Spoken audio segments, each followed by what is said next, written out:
All right, sports fans, welcome to Sports Night with Jorge. As you see, if you didn't check my actual shorts this morning, we're talking a subject here that it's all over social media or sports podcast. What are the Dolphins talking about? Culture change in the team. And I'm going to give you a little scenario that you guys should understand because sometimes we have to understand and look at this carefully. Be careful what we say, be careful what we do, be careful how we announce it, how we make comments on it. But let me get you a breakdown a little bit, and then we'll talk about what I feel about it, and hopefully you guys will understand. So let me get in here for a second, and here it is, guys. Dolphin culture change. What does it mean? When the people talk about culture change with the Miami Dolphins organization, there's a typical referring into a shift into a team internal environment, leadership, philosophy, work ethic, and overall identity, both on and off the field. What is involved, guys? Okay, what is usually involved is the leadership and accountability. This is the most important thing that the Dolphins probably miss and forgot to help players accountable. And finally, the organization has realized this is serious. Okay, so a cultural change often starts with a new head coach, GM, and ownership direction. In the Dolphin case, head coach Mike McDaniel has been credited with helping reshape the team culture since he was hired, remember, in 2022. The emphasis of mutual respect, possible, positive energy, and accountability. Sorry about that. And in contrast to past regime that may have had more rigid or toxic environment. All right, we know that players not happy, don't want to play for you. They're angry, they're mad. Okay, all these intangibles that goes into the individual. Number two, player buy-in. That's another one. The culture changes and reflected the players being more motivated, team-oriented, and focused on collective success. The locker room, which we discussed a while back, became more cohesive with the leader like Tua Tagovailoa.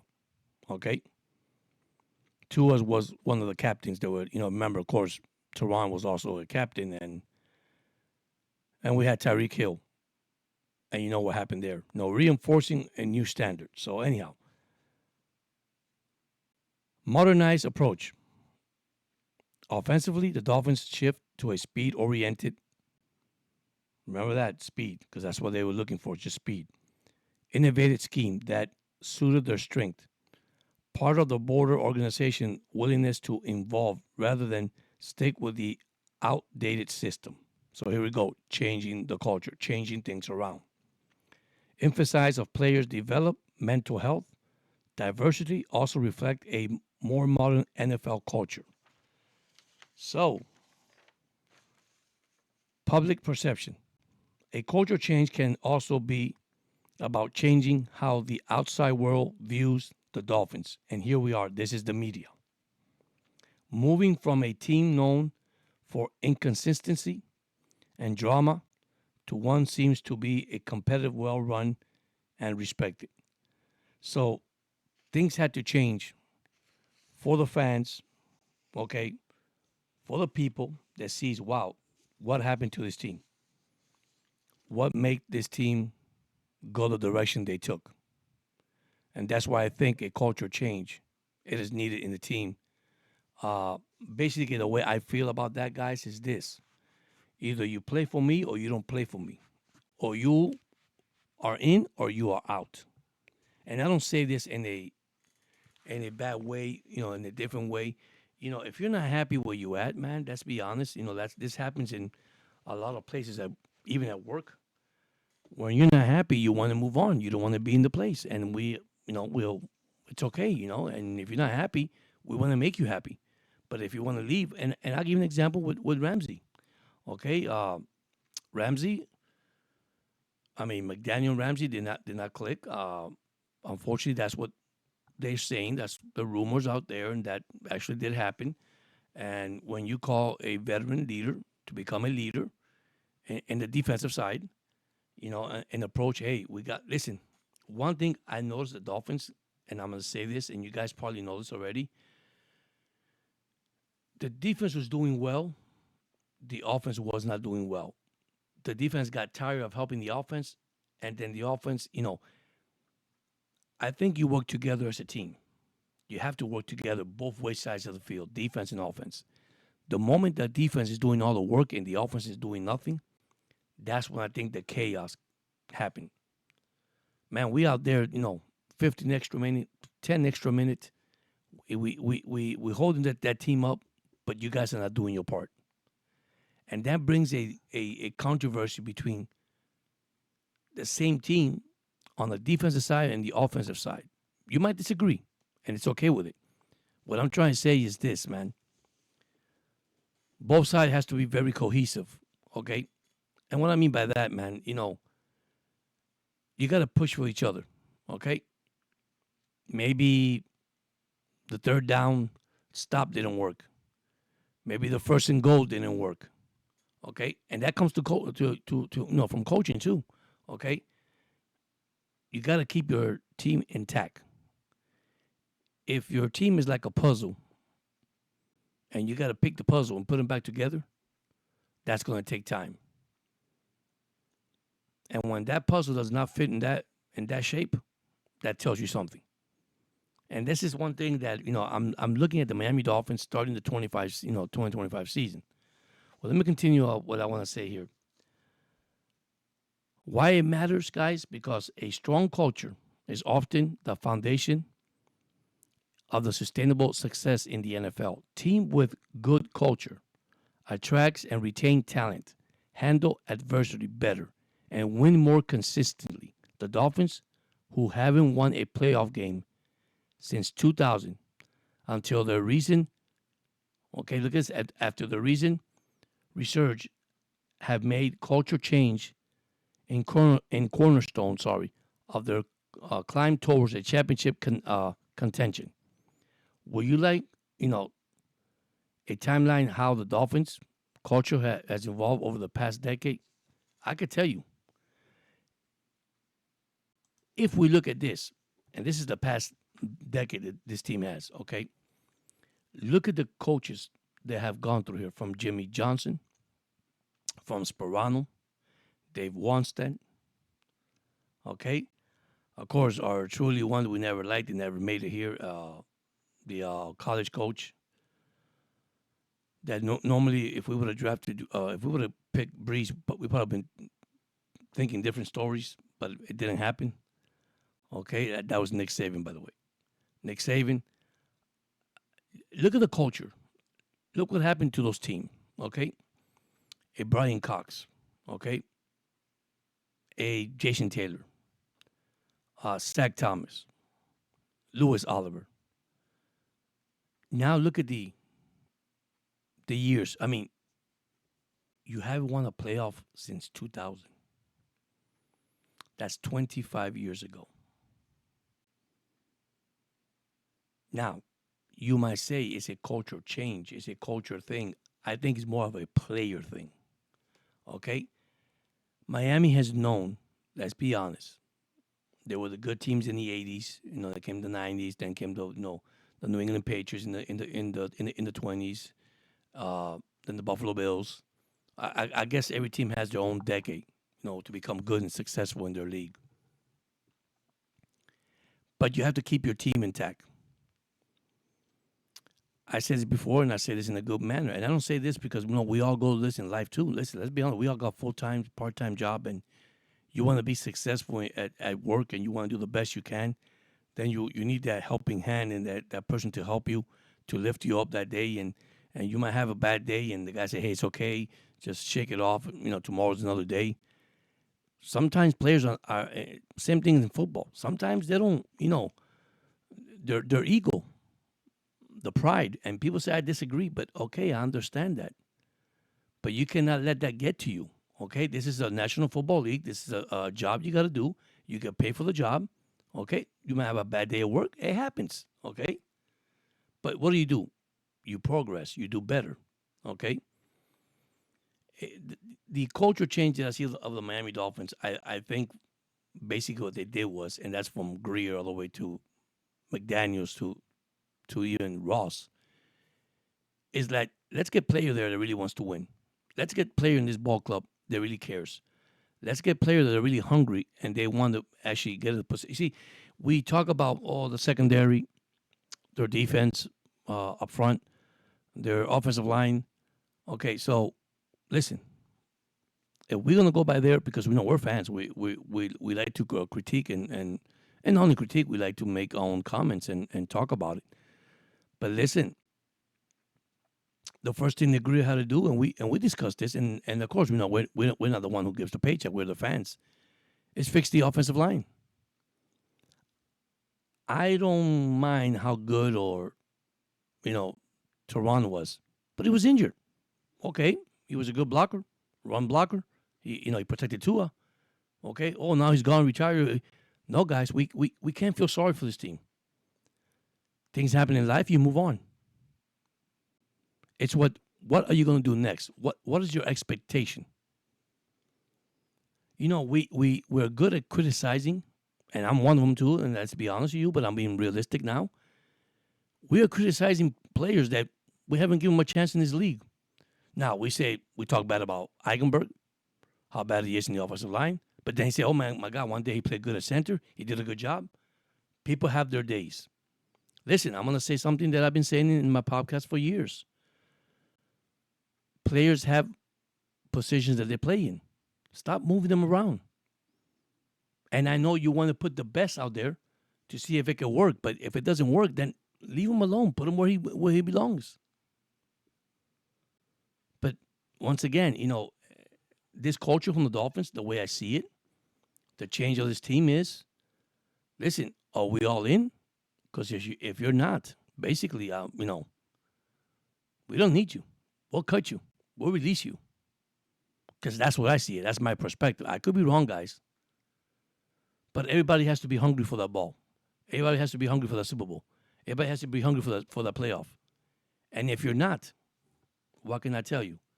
Listen, it's 17 games in this season. It's not 16. There's 17. Okay? And what happened? We all human. We all have concerns. What's the concern? Tua. Is he going to be healthy? If the offensive line is not going to protect him? Man, and listen, I don't take anything from you guys, which is true. If he get hurt again, what's going to happen? Who's going to win the second string starting quarterback? Who's going to be the third string? I mean, we just don't know. We just don't know right now. All we know that Tua is a winning quarterback, whether you like it or not. And I know Tua haters, I'm not going to like that. Tua is one of the top 5 or top 3, whatever, and best wins than all these than Joe Burrow. Probably Joe Burrow has some top better than the guy that drafted him behind him that went to San Diego. So, but you know what? I'm a person. It's not about statistics, man. It's not about numbers. Give me a W, and that's Justin Herbert. Sorry. So when they start comparing Justin Herbert with Tua, you can't do that. You really can't do that. You got a pocket passer. You got the other one that had speed. And now with the injuries, I mean, I doubt it. My only concern is his hip. Is it 100%? I don't know. I'm not a doctor, right? So we don't know that. Protect the guy up front, and see what happens. We have great running backs. We got great receivers. It's not that we have a bad team. I don't think we have a bad team at all. I just see that we have holes that needs to be filled, and players that need to, get themselves back on track. It's like I said a while back too, man. You're in a ship, and the ship is sinking. All right, and the captain jumps out of the ship first, but you're still in the ship. Look at that picture. No, we all go together, man. We all jump together, or we all stay together.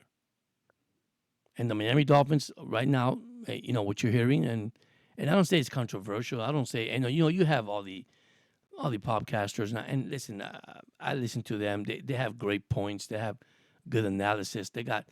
At the end of the day, we're not on that side. We're from the outside looking in because we don't know what happens in the inside.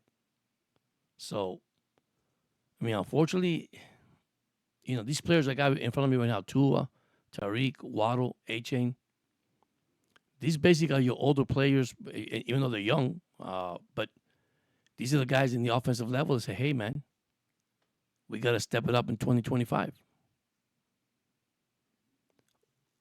I can speak by the fan base. The fan base are very upset, and I don't blame them.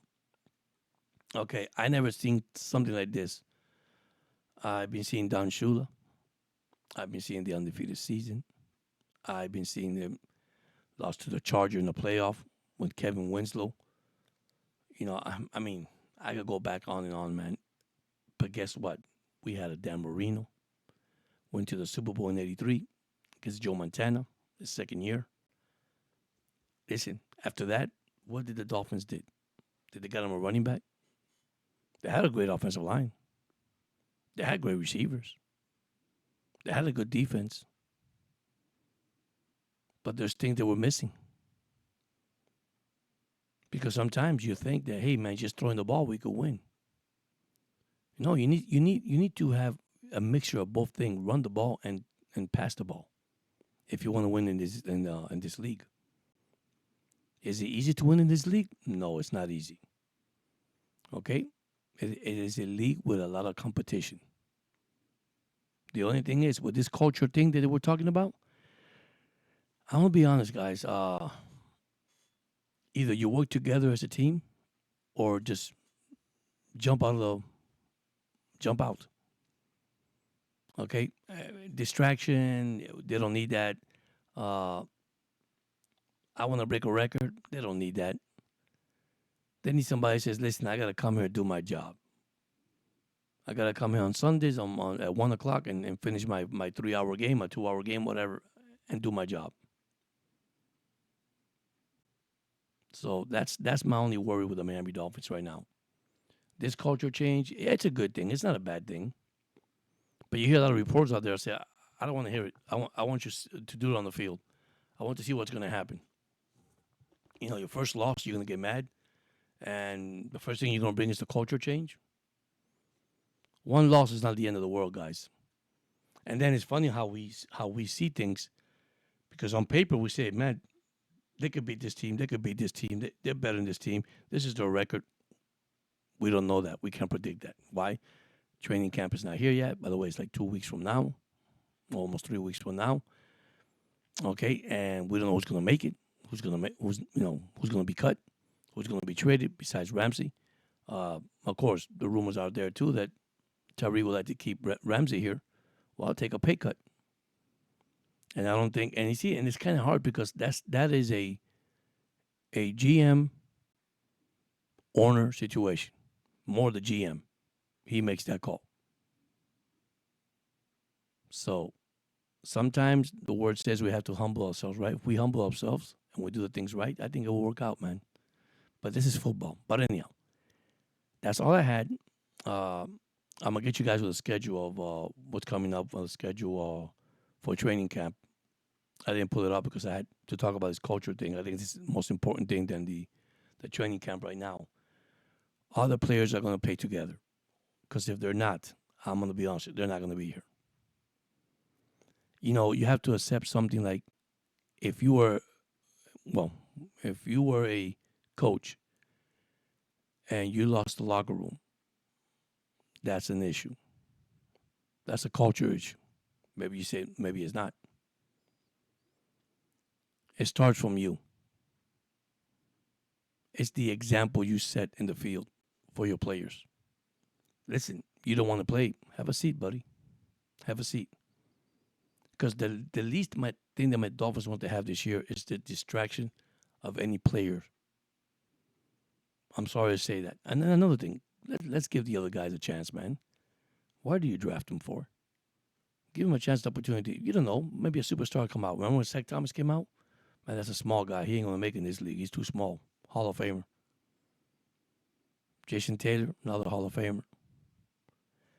We could talk here all night talking about this, but listen, man, you got to give a player the chance and opportunity. Listen, if you haven't subscribed to the channel, uh, go ahead. I'm 109, 904 subscriber. Thank you so much for that. There's going to be a lot of contact with the Miami Dolphins. Unfortunately, I do work. I have a full-time job. I release this in in the afternoon, so you guys can listen to it. Listen, enjoy it. Let's be honest, man. Hit into the comment section. Listen, I'm a positive person. I know this is just football. This is just a podcast uh, to hear people with different opinion.